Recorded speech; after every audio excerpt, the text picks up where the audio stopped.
여러분, 사람은 절대 혼자 살 수 없습니다.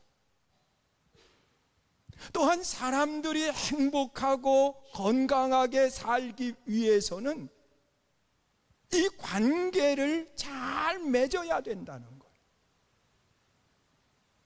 여러분, 통계에 나온 숫자에도 보면 그런 이야기를 합니다.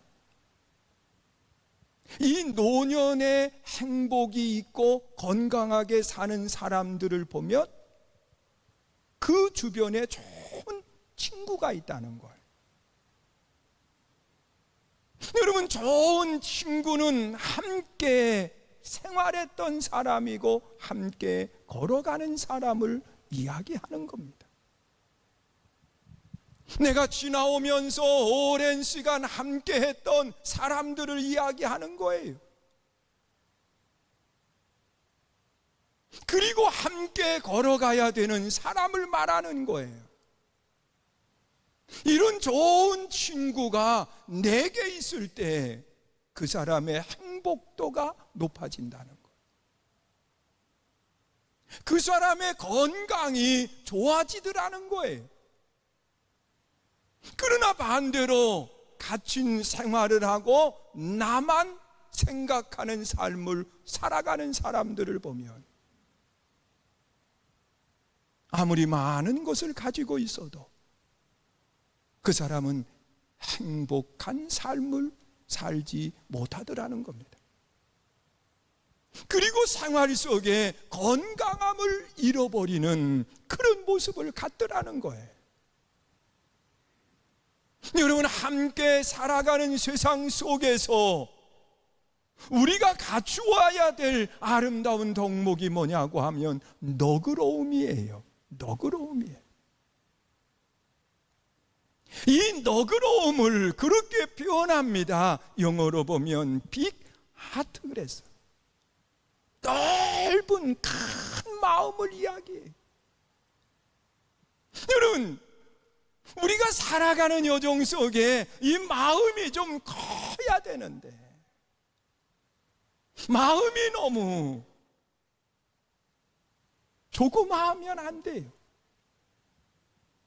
여러분, 마음이 좁고 적으면 담아두는 게 없는 거예요. 그러다 보니까 즉각적으로 반응할 수밖에 없어요. 그 요즘 많이 나오는 생선 중에 하나가 강화해서 요즘이 철이라고 그래요. 밴댕이. 근데 사람들이 참 그런 이야기 합니다. 그 마음이 조그만 사람을 가리켜서 뭐라고 표현을 하느냐. 어쩌면 밴댕이 거기 갔다고 그렇게 얘기를 하는 거예요. 근데 왜 그러느냐고 하면 밴댕이는요, 살아있는 걸 해먹기가 어려워요. 잡으면 금방 퍼덕퍼덕 하다가 죽는다는 거예요. 그래서 이 살아있는 밴댕이를 가지고 회를 해먹는 것이 어렵다는 거예요. 여러분, 우리가 신앙 생활을 하면서 너그럽다라고 하는 것은 큰 마음을 가졌음을 이야기해요. 여러분, 마음이 큰 사람은 안 좋은 이야기를 들었어도 이것을 마음에 담아 두었다가 정제시켜서 상대에게 이야기해야 된다는 거예요. 이것이 큰 마음을 가진 사람을 말하는 거예요. 그런데 마음이 좁은 사람은 받은 것을 금방 되돌려 주려고 생각을 하는 거예요. 모세의 율법에 기록한 것처럼 이는 이 그러면서 금방 돌려주려고 생각을 하면 안 돼요. 여러분, 너그러운 마음을 가지고 마음에 품어주고 그리고 담아 두었다가 여러분 천천히 정제된 것을 내보낼 수 있다고 하면 이보다 더 아름다운 모습은 없는 거예요. 여러분, 하나님이 기뻐하는 사람의 모습은요, 다른 것이 아니라 너그러움을 가지고 품어주고 함께 할 수 있는 믿음의 삶 될 수 있기를 축원합니다. 그런데 참 묘한 게요, 사람이 생활에 쫓기고 어떤 답답한 일들을 맞이하게 되면 그 크던 마음이 점점 좁아지는 거예요. 전에는 그렇지 않았는데 점점 더 좁아져서 담아두는 것은 하나도 없고 즉각 표현해내는 그런 모습을 보게 돼요. 오늘 베레아 지역의 사람들은 너그러운 마음을 가지고 상대를 대했다고 말하고 있어요. 여러분, 사도 바울은 가까운 지역에서 복음을 전하다가 쫓겨온 사람입니다. 그러면 그 소문을 베레아 지역의 사람들이 못 들었겠어요? 여러분, 금방 소문은 전파되게 돼 있어요. 그리고 이 사도 바울의 모습을 보면 사람들이 받아들여지는 것이,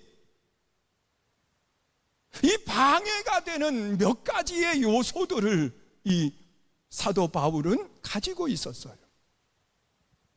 가장 먼저는 이 바울은 외적인 모습 속에서 호감을 갖는 인상이 아닙니다. 여러분, 이 바울은 외소했어요. 키가 적었어요. 그리고 바울의 모습을 이야기하면 바울은요, 죄송한 이야기지만 머리숱이 많지를 않았어요. 제가 강단에서 표현하기는 조금 안 좋은 표현이기 때문에 머리숱이 없다고 이렇게 표현하는 거지. 그러다 보니까 이 바울은 첫인상에 있어서 다른 사람들의 호감을 사지 못하는 외적인 모습을 가지고 있었던 거예요. 그러니까 일단 관계 속에서 한 단계 꺾고 들어가야 되는 것이 이 사도 바울의 외모입니다.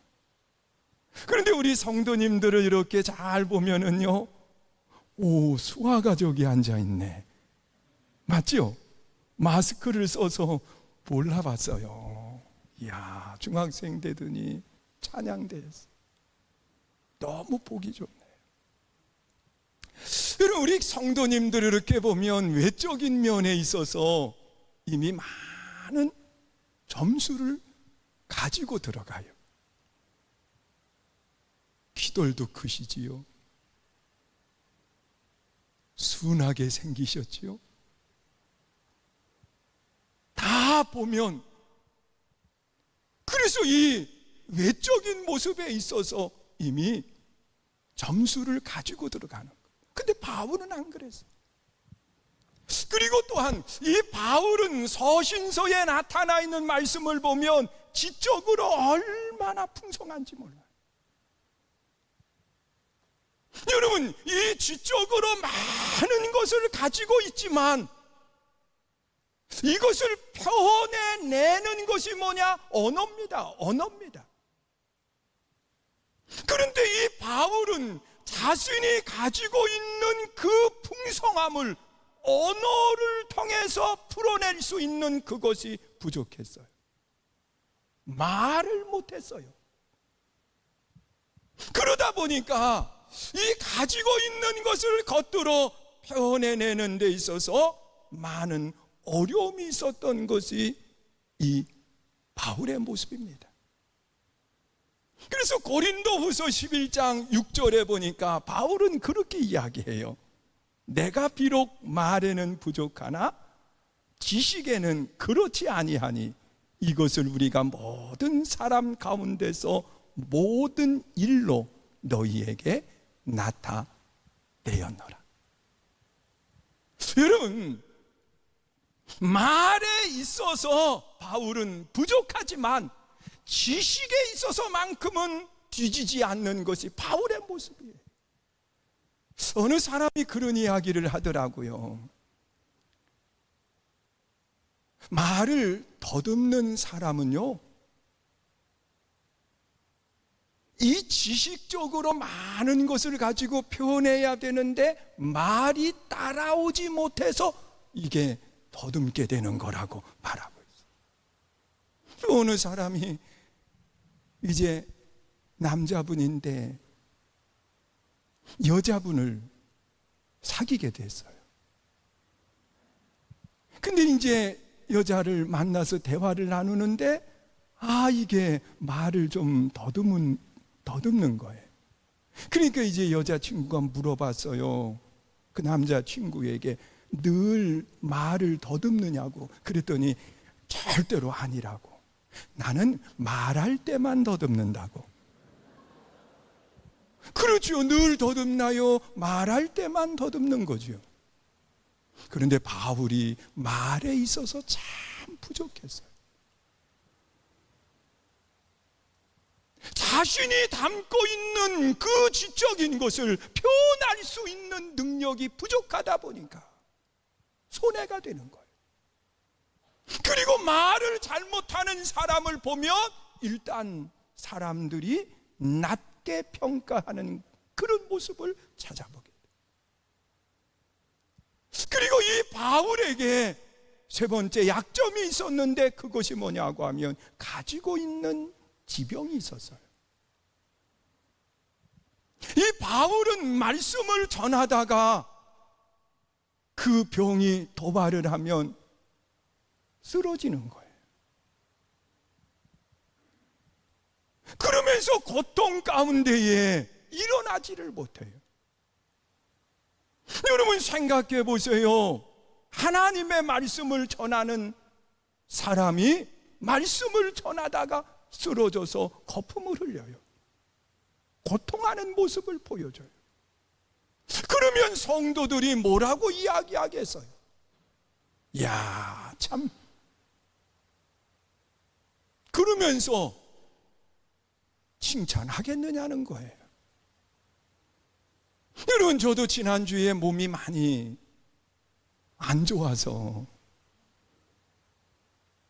늘 안 좋으냐? 아니에요. 안 좋은 날만 그래요. 근데 이제 말씀을 전하다가 그냥 앉고만 싶은 거예요. 그래서 일부 예배 같은 경우는 조금 결론을 못 내리고 결국은 축도하고 들어갔어요. 그래도 2부 때는 힘이 나가지고 2부 예배만큼은 끝까지 했어요. 그런데 한 번 그래도요, 성도들이 뭐라고 생각하겠어요?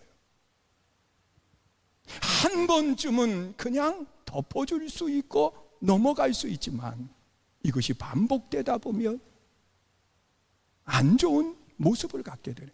바울은요, 복음을 전하다가 쓰러진 거예요. 그러니 이 외적인 모습이나 또한 언어의 표현이나 그리고 몸의 상태나 이런 것들이 상대로 하여금 호감을 갖지 못하게 하는 거예요. 자, 그럼에도 불구하고 이 베레아 성도들은 어떠했느냐? 너그러운 마음을 가지고, 큰 마음을 가지고 품어주고, 그리고 그의 약점을 보완해주는 역할을 누가 했느냐? 베레아 교회 성도들이 한 거예요. 오늘 예배하는 우리 사랑하는 성도님들, 우리가 가져야 될 삶의 모습이 어떠할까?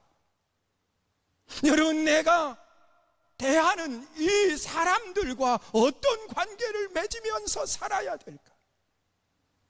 여러분, 너그러운 마음을 가지고 이 상대의 약점을 받아들이고 난 뒤에 정죄해서 상대에게 이야기하고 또 대할 수 있는 이런 너그러운 마음들을 다 가질 수 있기를 주의 이름으로 축원합니다.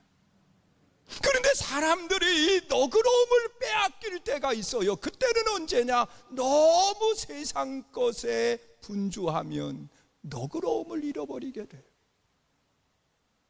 또한 나만 생각하는 사람들을 보면 이 너그러운 마음을 잃어버리게 돼요.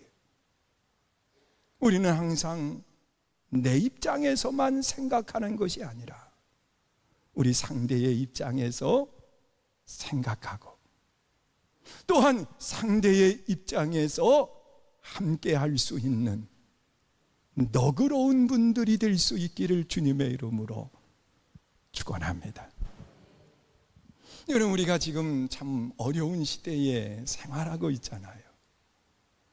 이런 때 우리가 갖추어야 될 덕목, 너그러움이에요. 할렐루야.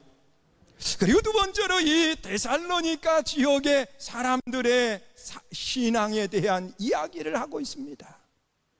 여러분, 삶에 있어서는 너그러움이 있었지만 신앙에 있어서는 11절 중간에 보면 간절한 마음으로 말씀을 받고 그랬습니다. 여러분, 하나님의 말씀을 받을 때에, 하나님의 말씀을 들을 때에 간절한 마음, 여러분, 사슴이 시냇물을 찾는 것처럼 정말 간절한 마음을 가지고 하나라도 놓치지 않으려고 그 말씀을 받아들일 수 있을 때 우리의 신앙은 모범적인 신앙으로 바꿔지는 거예요. 오늘 우리가 하나님의 말씀을 어떠한 자세를 가지고 대할 수 있느냐 한번 생각해 봐요. 여러분, 느헤미야 8장에 보면 이 느헤미야가요, 무너진 성벽을 다시 재건하고 난 뒤에 그 백성들이 하나님의 말씀이 그리워서 어디로 모였느냐? 수문 앞 광장으로 모여든 거예요. 여러분, 연락을 해서 오라고 한 것도 아니에요. 모든 백성들이 하나님의 말씀이 그리워서 수문 앞 광장으로 모였고, 학사 에스라를 청해서 우리에게 오셔서 말씀을 전해달라고 요청을 하는 거예요. 여러분, 요즘은 전화 다 해서 이제 안전하니까 교회에서 예배 드려도 됩니다 그러면서 이야기해도 성전에 모이는 게 쉽지 않잖아요. 그러나 학사 에스라를 청해서 하나님의 말씀을 듣고 싶다고 이야기하는 거예요. 그랬을 때 학사 에스라가 이 모여있는 백성들 앞에서 하나님의 말씀을 강론하기 위해서 강단에서 하나님의 말씀을 펼칠 때 그 말씀을 듣는 성도들이 어떻게 존귀한 말씀을 앉아서 들을 수 있느냐. 그래서 모두가 자리에 일어났어요. 우리가 하나님의 말씀을 읽을 때에 자리에서 일어나는 것처럼 모든 백성들이 일어난 것. 그리고 하나님의 말씀을 이 학사 에스라가 읽어갈 때에 그 말씀을 듣는 사람들은요, 두 손을 높이 들고 아멘, 아멘 화답하면서 들었다는 것. 여러분, 하나님의 말씀은 메아리 쳐서 돌아올 수 있을 때 은혜가 되고 기쁨이 되는 거예요. 우리가 하나님의 말씀을 들으면서 반응할 수 있는 것이 뭐냐? 아멘이에요.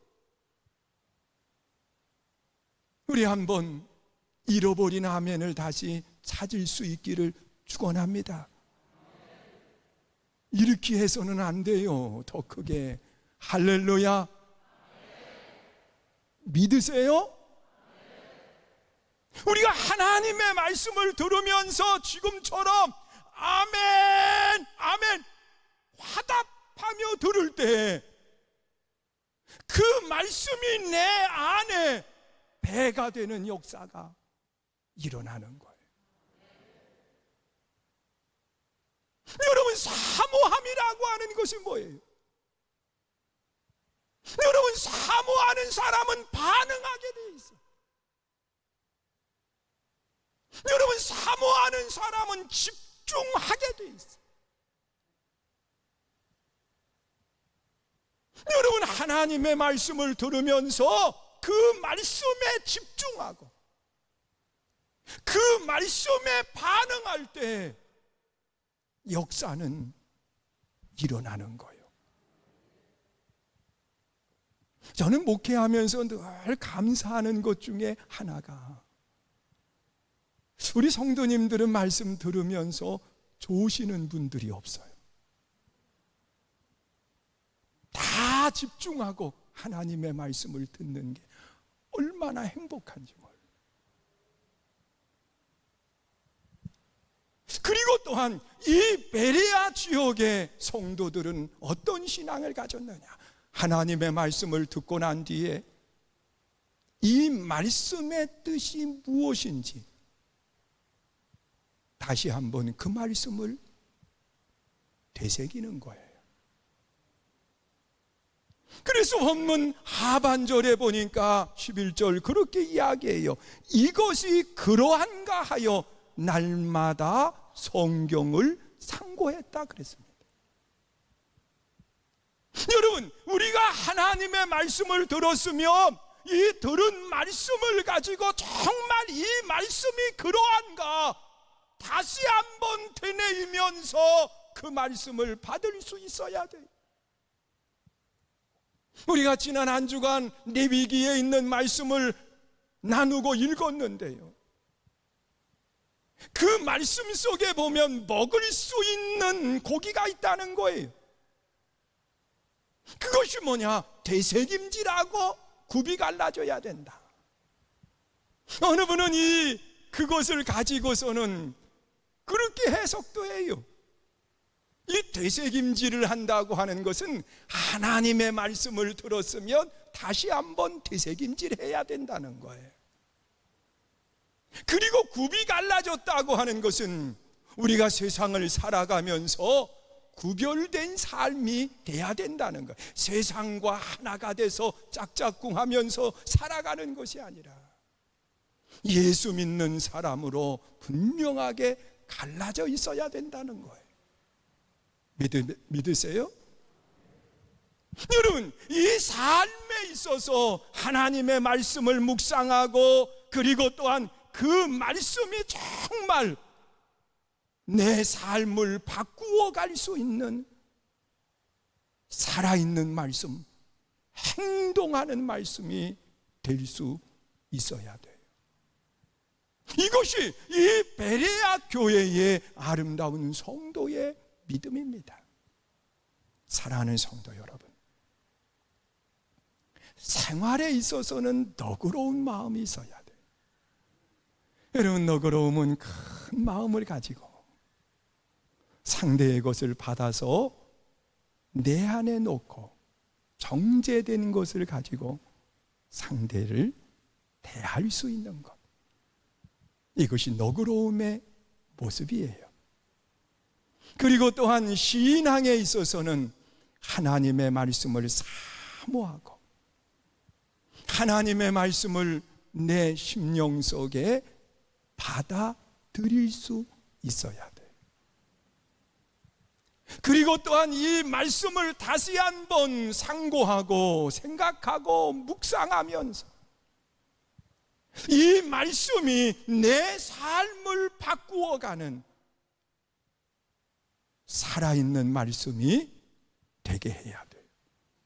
자, 이런 모습을 가질 때 우리의 삶에는 놀라운 변화가 일어나고 그리고 하나님이 주시는 진정한 복과 하나님이 주시는 평강이 모두에게 임하게 되는 것.